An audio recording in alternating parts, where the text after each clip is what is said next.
Hello my dear students, welcome back to another video. बच्चों, हम 7th standard का maths कर रहे थे। Chapter 10 banks and simple interest हमारा कंटिन्यू था। इसके पहले हमने प्रैक्टिस सेट 40 ऑलरेडी अपलोड कर दिया है। डिस्क्रिप्शन में आपको उसका लिंक मिल जाएगा, आप वहां से चेकआउट कर सकते हैं। आज के वीडियो में हम प्रैक्टिस सेट 41 करेंगे। तो आइए अब फटाफट से स्टार्ट करते हैं आज की ये क्लास। अब आइए प्रैक्टिस सेट 41 का फर्स्ट वाला क्वेश्चन सॉल्व करते हैं। फर्स्ट क्वेश्चन में आपको दिया है, if the interest on 1700 rupees is 340 rupees for 2 years, the rate of interest must be. तो क्वेश्चन बड़े ध्यान से समझिए। आपको क्वेश्चन में बताया जा रहा है कि if the interest on rupees कितना है 1700, यानी ये आपका पी है, और यहाँ पर आपको दिया गया है 340 रुपीज। ये क्या है? ये आपका है आई। रेट ऑफ इंटरेस्ट आपको यहाँ पर बता दिया गया आई। टी भी आपके पास है। यहाँ पर सबसे पहले मैं फॉर्मूला लिख देता हूँ। Total interest is equal to P into R into T upon में 100। अब देखो मेरे पास क्या क्या दिया गया है। P है 1700, T है 2 years, R हमें फाइंड करना है, I आपको दिया गया है 340 रुपीज। तो कैसे होगा? देखो, टोटल इंटरेस्ट यानी ये जो है टोटल इंटरेस्ट हमें बता दिया गया है कि 340 रुपीज है। P हमारे पास है 1700 मल्टीप्लाई बाय R हमें फाइंड करना है, T हमें दिया गया है 2 अपॉन में 100, जैसा है उसको वैसा ही रहने दो। अब इसको सॉल्व करेंगे। नीचे 2 जीरो है, अप साइड में भी 2 जीरो कट हो जाएंगे। 17 टू जा कितना होगा? 34 इंटू आर। अब हम क्या करेंगे, इस 340 को इधर डाउन साइड में लेकर आ जाएंगे, या फिर आप ऐसे भी कर सकते हैं कि इस 34 को यहाँ पर लेकर आ जाओ। तो हम क्या करते हैं, 340 को यहीं रखते हैं, इस 34 को लेकर आते हैं यहाँ पर। ये मल्टीप्लीकेशन में है, यहाँ पर आकर डिवीजन में हो जाएगा। तो यहाँ पर आ गया 34 इज इक्वल टू आर अपनी जगह ही रहेगा। अब हम इसको डिवाइड कर सकते हैं। 34 वन जा 34, यहाँ पर भी 34 वन जा 34, ये जीरो बच गया है। इस जीरो को हम एज इट इज ऐसे लिख देते हैं। तो आर का वैल्यू मुझे यहाँ पर मिल रहा है 10%। यहाँ पर देखो 10% आपको दिया है ऑप्शन फोर्थ वाले में, तो ये फोर्थ वाला होगा करेक्ट ऑप्शन। यहाँ पर आप लिख सकते हैं 10%। इस तरीके से आपको पूरा सॉल्व करके चेक करना है, एंड देन आपको कोई भी एक ऑप्शन सेलेक्ट करना है। ऐसा डायरेक्टली आप सेलेक्ट नहीं कर सकते, सॉल्व करके चेक करना पड़ेगा। तो हो गया फर्स्ट वाला क्वेश्चन, अच्छे से देखकर समझ लो। अब आइए मेन क्वेश्चन 2 देखते हैं। इसमें आपको कहा जा रहा है, if the interest on 3000 rupees is 600 rupees at a certain rate for certain number of years, what would the interest be on 1500 rupees under the same condition। Question में आपको बताया जा रहा है कि 3000 रुपीज पर 600 रुपीज आपको rate of interest मिल रहा है। तो 1500 रुपीज पर सेम कंडीशन है, आपको कितना रुपीज इंटरेस्ट मिलेगा, ये आपको फाइंड करना है। अगेन यहाँ पर भी आपको 4 ऑप्शन दिए गए हैं। तो सोल्यूशन में हम ऐसे लिख सकते हैं, the interest on rupees 3000 at certain rate of interest is rupees 600, जो आपको फर्स्ट वाली लाइन में ही दिया गया है। तो हम क्या करते हैं, सपोज कर लेते हैं, let us suppose the interest on rupees 1500 at the same rate is x. हमें बताया जा रहा था कि 3000 रुपीज पर 600 रुपीज इंटरेस्ट मिल रहा है। तो 1500 रुपीज पर कितना इंटरेस्ट मिलेगा हमें पता नहीं है, तो उसको हमने एक्स कंसिडर कर लिया। अब इसका हम रेशियो निकालेंगे। फर्स्ट आपको क्या दिया था, 600 इंटरेस्ट मिल रहा है 3000 रुपीज पर। सेकेंड लाइन में एक्स आपको दिया गया है, 1500 रुपीज आपको दिए गए हैं। फाइंड आउट करना है, कैसे करेंगे, क्रॉस मल्टीप्लाई कर लो। 600 अपनी जगह ही रहेगा, ये जो 1500 है ये आ जाएगा यहाँ पर, क्रॉस में जा रहा है तो मल्टीप्लीकेशन साइन आ जाएगी, एंड देन 1500 ऐसे आ जाएगा। डिनोमिनेटर में 3000 जैसा है उसको वैसे ही रहने दो, इज इक्वल टू एक्स अकेले हो जाएगा, ठीक है, क्योंकि एक्स की वैल्यू मुझे फाइंड करना है। अब हम क्या करेंगे, इसको सॉल्व करेंगे। देखो यहाँ पर 1 2 3 0, 1 2 3 0 कैंसिल हो गए, 3 1 जा 3, 3 5 जा 15, ठीक है। तो एक्स की वैल्यू देखो यहाँ पर मुझे क्या मिलती है, 5 0 जा 0, 5 6 जा 30, तो यहाँ पर आ जाएगा 300। एक्स का वैल्यू क्या मिल रहा है, 300, जो कि आपको फर्स्ट वाला ऑप्शन दिया गया है। तो इस तरीके से पूरा आपको सॉल्व करके चेक करना होगा।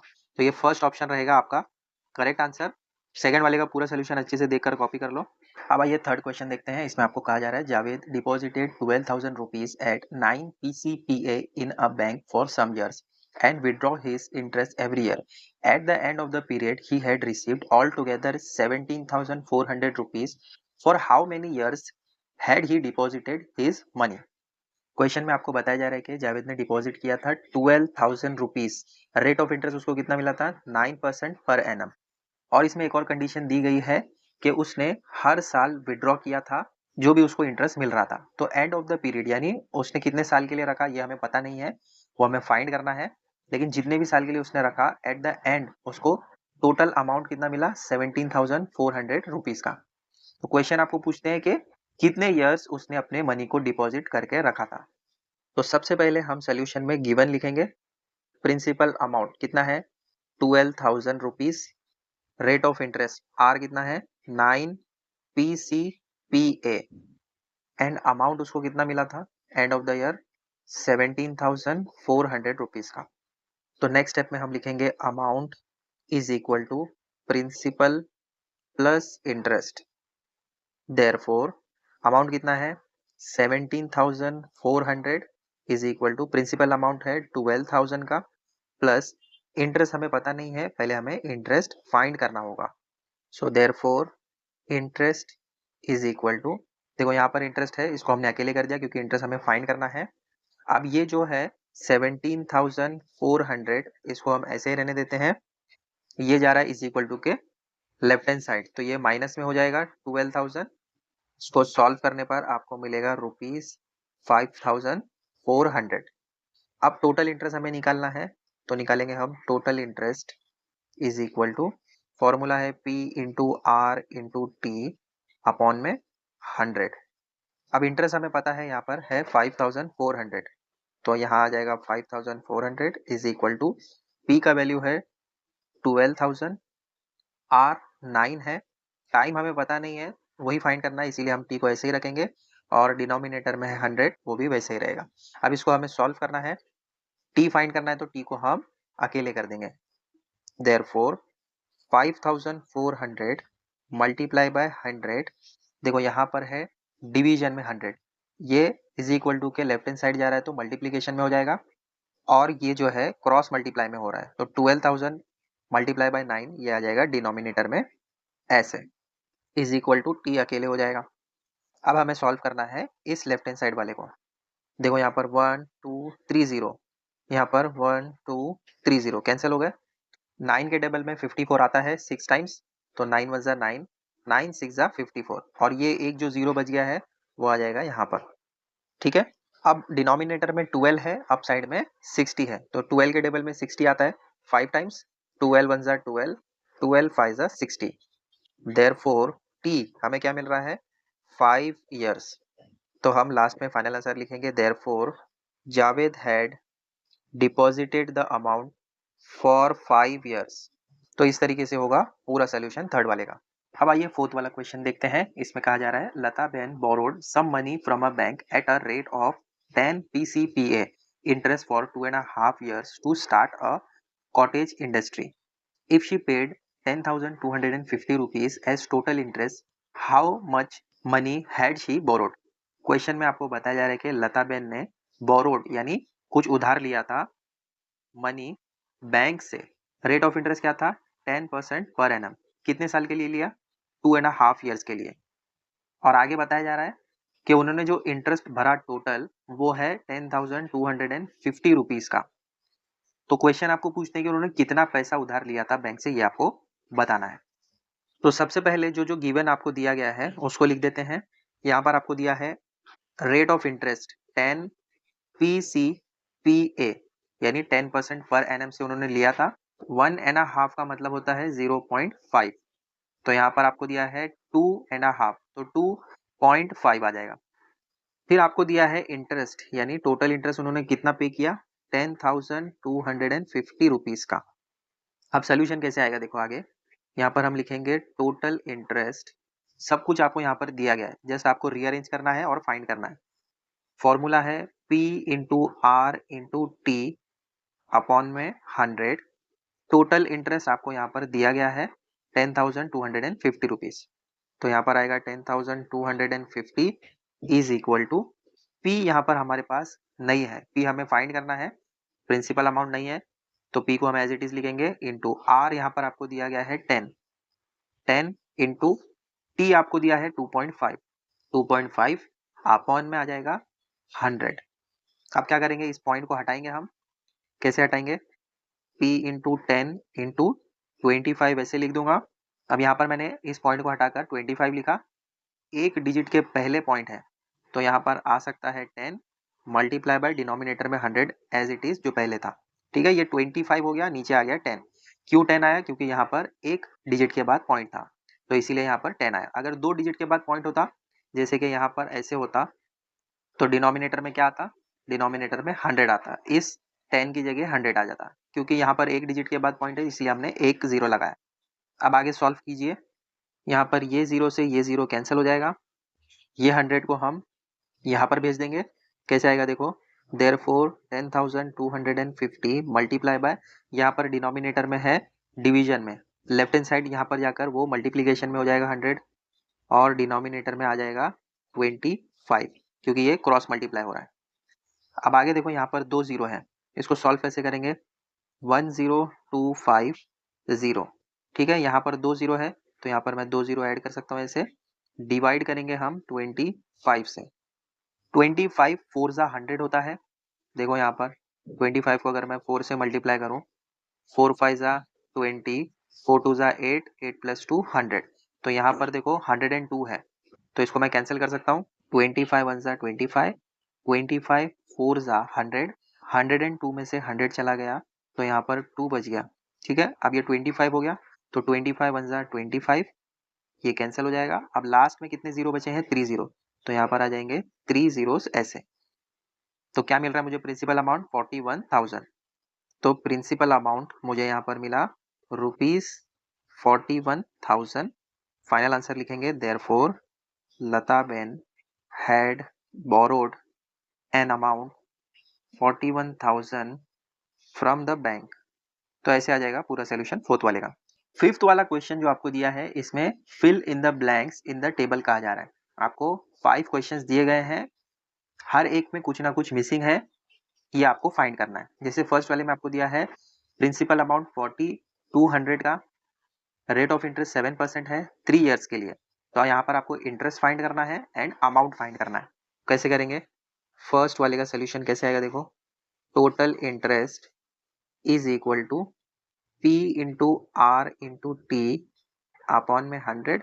आपको वैल्यूज दी गई है, P है यहाँ पर 4200 मल्टीप्लाई बाय R 7 दिया गया है एंड T 3 दिया है, अपॉन में 100 जैसा है वैसे ही रहेगा। अब इसको सॉल्व करेंगे हम, ये दो जीरो से ये दो जीरो कैंसिल, क्या बचता है अप साइड में 42 मल्टीप्लाई बाय 7 3 होता है 21, 42 को 21 से मल्टीप्लाई करो, 1 2 जा 2, 1 4 जा 4, मल्टीप्लीकेशन साइन, 2 2 जा 4, 2 4 जा 8, प्लस करेंगे तो यहाँ पर आपको 2 मिलेगा, यहाँ पर 8, यहाँ पर 8, तो टोटल इंटरेस्ट यहाँ पर आपको मिलेगा 882 का।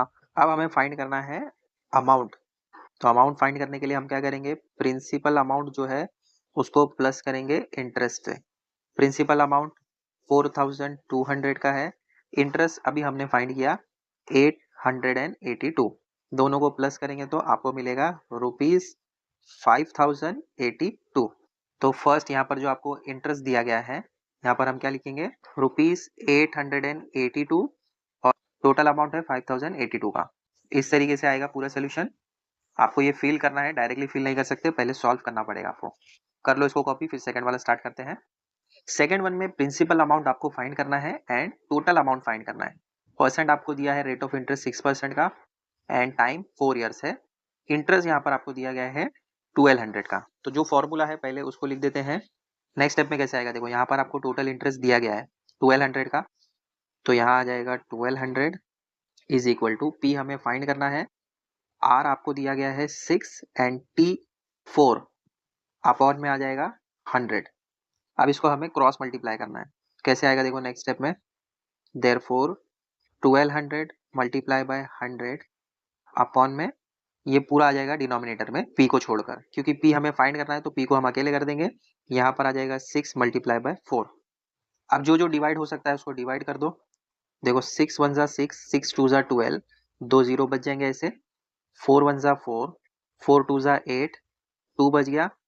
4 5 जा 20। 200 को 25 से मल्टीप्लाई करो। 5 0 जा 0, 5 0 जा 0, 5 2 जा 10। मल्टीप्लीकेशन साइन, 2 0 जा 0, 2 0 जा 0, 2 2 जा 4, प्लस यहाँ पर 0 0 0 और यहाँ पर 5। सो देयरफॉर p का वैल्यू यहाँ पर आपको क्या मिलेगा, 5000 रुपीज। प्रिंसिपल अमाउंट क्या मिला, 5000 का, तो यहाँ पर लिखो 5000 रुपीज। अब हमें अमाउंट फाइंड करना है, तो यहाँ पर हम लिखेंगे अमाउंट इज इक्वल टू, कैसे मिलता है हमें, जो भी आपको प्रिंसिपल अमाउंट दिया गया है उसको प्लस करना होगा इंटरेस्ट के साथ, तब जाकर आपको टोटल अमाउंट पता चलता है। तो प्रिंसिपल अमाउंट अभी हमने फाइंड किया 5000 आया, प्लस इंटरेस्ट आपको देखो यहाँ पर ऑलरेडी दिया गया है 1200 रुपीज का, प्लस करोगे तो यहाँ पर आपको मिलेगा 6200 रुपीज। तो इस वाले बॉक्स में लिखेंगे हम अमाउंट 6200 रुपीज। तो सेकंड वाला भी हो गया सॉल्व। पूरा सोल्यूशन अच्छे से देख लो, फिर हम थर्ड वाला स्टार्ट करते हैं। अब थर्ड वाले में देखो यहाँ पर आपको टी फाइंड करना है एंड अमाउंट फाइंड करना है। जो आपको फॉर्मूला दिया गया था उसको लिख दो, total interest is equal to P into R into T upon में 100। अब यहाँ पर भी देखो टोटल इंटरेस्ट जो आपको दिया गया है 800 दिया गया है, तो यहाँ पर टोटल इंटरेस्ट की जगह 800 आ जाएगा, इज इक्वल टू पी यहाँ पर दिया गया है 8000, तो आ जाएगा 8000 multiply by rate of interest भी आपको दिया है 5, तो 5 आ जाएगा। टी हमें फाइंड करना है तो टी को एज इट इज लिखो, डिनोमिनेटर में आ जाएगा 100। नेक्स्ट स्टेप में 800 मल्टीप्लाई बाय, ये जो 100 डिवीजन में है लेफ्ट हैंड साइड में जाकर मल्टीप्लीकेशन में हो जाएगा ऐसे, और डिनोमिनेटर में आ जाएगा 8000 multiply by 5 is equal to T हो जाएगा अकेले, क्योंकि टी हमें फाइंड करना है। ये पूरा अप साइड का आ जाएगा डिनोमिनेटर में। आप सॉल्व करो, देखो नीचे 3 जीरोस हैं, 1 2 3, अप साइड में भी 3 जीरो हैं, 1 2 3, नीचे 5 बचा, ऊपर 8 बचा। देखो ये डिवाइड हो सकता है, 5 1 जा 5, 5 2 जा 10। अब देखो यहाँ पर 8 है और नीचे भी 8 है, तो 8 1 जा 8, 8 1 जा 8, बच गया क्या, सिर्फ 2। सो देयरफॉर टी का वैल्यू मुझे यहाँ पर मिल रहा है 2 ईयर्स। तो इस वाले बॉक्स में हम लिखेंगे 2 ईयर्स। अब मुझे अमाउंट फाइंड करना है, तो अमाउंट कैसे निकालते हैं हम, amount is equal to principal amount plus interest. Principal amount आपको यहाँ पर दिया है 8000, प्लस इंटरेस्ट आपको क्या मिला है 800 का, तो यहाँ पर आ जाएगा 800 which is equal to rupees 8800। तो इस वाले बॉक्स में लिखो अमाउंट रुपीज 8800। ये हो गया आपका थर्ड वाले का पूरा सोल्यूशन। कॉपी कर लो, फिर इसके बाद फोर्थ वाला करते हैं। अब आइए फोर्थ वाला देखते हैं। इसमें आपको principal amount and time find करना है। रेट ऑफ इंटरेस्ट दिया गया है, इंटरेस्ट दिया गया है, अमाउंट दिया है। तो फोर्थ वाले का सोल्यूशन इस तरीके से आएगा। पहले हम लिखेंगे अमाउंट इज इक्वल टू, देखो यहाँ पर अमाउंट आपको दिया गया है 18000, देयरफॉर यहाँ पर आ जाएगा नेक्स्ट स्टेप में 18000 is equal to, principal amount हमारे पास नहीं है तो पी हम ऐसे ही लिखेंगे, प्लस इंटरेस्ट यहाँ पर आपको दिया गया है 6000 का, तो यहाँ पर आ जाएगा 6000 ऐसे। अब p फाइंड करना है तो हमें क्या करना होगा, p को अकेले करना होगा। लिखो नेक्स्ट स्टेप में therefore principal is equal to, ये 6000 प्लस में है, अगर इधर जाएगा तो माइनस में हो जाएगा, 18000 माइनस 6000 इक्वल टू 12000 आ जाएगा। देयरफॉर प्रिंसिपल अमाउंट मुझे क्या मिल रहा है 12000 रुपीज का। अब हम फाइंड करेंगे टाइम। जो फॉर्मूला है उसको लिखो, total interest is equal to P into R into T upon में 100। टोटल इंटरेस्ट आपके पास ऑलरेडी है 6000, तो यहाँ पर आ जाएगा 6000 इज इक्वल टू, P भी हमने अभी फाइंड किया 12000 मल्टीप्लाई बाय आर आपके पास ऑलरेडी है 5% का। T हमें फाइंड करना है तो T को एज इट इज लिखो, डिनोमिनेटर में आ जाएगा 100। आगे का सोल्यूशन राइट हैंड साइड में देखो। अब यहाँ पर डिनोमिनेटर में 100 है डिवीजन में, राइट हैंड साइड में चला जाएगा तो मल्टीप्लीकेशन में हो जाएगा। तो नेक्स्ट स्टेप में हम लिखेंगे 6000 मल्टीप्लाई बाय 100, डिनोमिनेटर में आ जाएगा 12000 मल्टीप्लाई बाय 5। ये जो न्यूमरेटर में है यहाँ पर आ जाएगा क्योंकि ये क्रॉस मल्टीप्लाई हो रहा है। इज इक्वल टू टी जैसा वैसे ही रहेगा क्योंकि हमें टी फाइंड करना है। अब सॉल्व करो, देखो नीचे 3 जीरोस हैं, 1 2 3, अप साइड में भी 3 जीरो कैंसिल हो जाएंगे। आगे आप सॉल्व कर सकते हैं, 6 1 6, 6 2 12, 5 1 5, 5 2 10 और 0 का 0। अगेन यहाँ पर कट हो सकता है, 2 1 2, 2 10 20। सो देयरफॉर टी का वैल्यू मुझे यहाँ पर मिल रहा है 10 ईयर्स। प्रिंसिपल अमाउंट क्या मिला यहाँ पर देखो, ₹12,000। तो लिखो ₹12,000 टाइम कितना मिला, 10 ईयर्स। तो लिखेंगे यहाँ पर 10 ईयर्स। तो ये हो गया आपका फोर्थ वाला क्वेश्चन भी सॉल्व। अब आइए फिफ्थ वाला करते हैं। इसमें आपको प्रिंसिपल अमाउंट फाइंड करना है एंड टोटल अमाउंट फाइंड करना है। तो जो जो पहले दिया गया है उसको लिख लेते हैं। आर आपको दिया है 2.5 यानी 2.5 हो जाएगा। ये मैंने आपको बताया था, हाफ का मतलब होता है 0.5, तो 2.5% हो जाएगा ये। इसके बाद हम लिखेंगे हमारा फॉर्मूला टोटल इंटरेस्ट का, क्या है, P into R into T upon में 100। देयरफॉर टोटल इंटरेस्ट यहाँ पर आपको दिया गया है 2400। तो यहाँ पर लिखो 2400 इज इक्वल टू, अब यहाँ पर सॉल्व कैसे करेंगे देखो, देयरफॉर 2400 जैसा है वैसे ही रहेगा, is equal to P into, ये पॉइंट में है, इस पॉइंट को अगर मैं हटाता हूँ तो ये 25 हो जाएगा, मल्टीप्लाई बाय 5 जैसा है वैसे ही रहेगा। डिनोमिनेटर में क्या आएगा देखो, 100 जैसा था वैसे ही रहेगा, क्योंकि मैंने यहाँ पर पॉइंट हटाया। पॉइंट कितने डिजिट के बाद था, एक डिजिट के बाद पॉइंट था, तो यहाँ पर मुझे मल्टीप्लाई करना होगा 10 से। समझा, देखो यहाँ पर 2.5 था, इस पॉइंट को मैंने हटाया तो 10 से मल्टीप्लाई करना पड़ेगा डिनोमिनेटर में। अब नेक्स्ट स्टेप में कैसे आएगा देखो, 2400 क्रॉस मल्टीप्लाई करना है मुझे, ये 100 एंड 10 इधर चले जाएंगे क्योंकि डिनोमिनेटर में है, तो 100 मल्टीप्लाई बाय 10 ऐसे आ जाएगा। और डिनोमिनेटर में क्या आएगा, 25 इंटू 5, तो यहाँ पर आएगा 25 multiply by 5 is equal to P, अकेले हो जाएगा क्योंकि पी हमें फाइंड करना है। आगे का सोल्यूशन राइट हैंड साइड में देखो, देयरफॉर अब अगर आप इसको सॉल्व करते हैं तो ये 5 1 5, 5 2 10 हो जाएगा, 25 1 25, 25 4 100 होता है, तो डिनोमिनेटर पूरा कैंसिल हो गया। अब क्या बचा आप साइड में, यहाँ पर बचा 2400 मल्टीप्लाई बाय 4 को अगर मैं मल्टीप्लाई करूँ 2 से तो 4 2 8 हो जाएगा, इज इक्वल टू पी बच गया ऐसे। देयरफॉर पी का वैल्यू मुझे क्या मिलेगा देखो, 8 0 0, 8 0 0, ठीक है, 8 4 32, 3 यहाँ पर कैरी हो जाएगा, 2 आ जाएगा यहाँ पर, 8 2 16, 16 प्लस 3 19 आ जाएगा। तो P का वैल्यू मुझे क्या मिल रहा है, ₹19,200। अमाउंट मुझे फाइंड करना है तो क्या करना होगा, प्रिंसिपल अमाउंट से प्लस करना होगा इंटरेस्ट को। प्रिंसिपल अमाउंट मुझे यहाँ पर मिला है 19,200 का, इंटरेस्ट मुझे यहाँ पर ऑलरेडी दिया गया है 2,400 का, दोनों को प्लस करेंगे तो आपको क्या मिलेगा, 21,600 रुपीज। तो यहाँ पर प्रिंसिपल अमाउंट लिखो ₹19,200 और यहाँ पर अमाउंट क्या लिखेंगे हम, ₹21,600।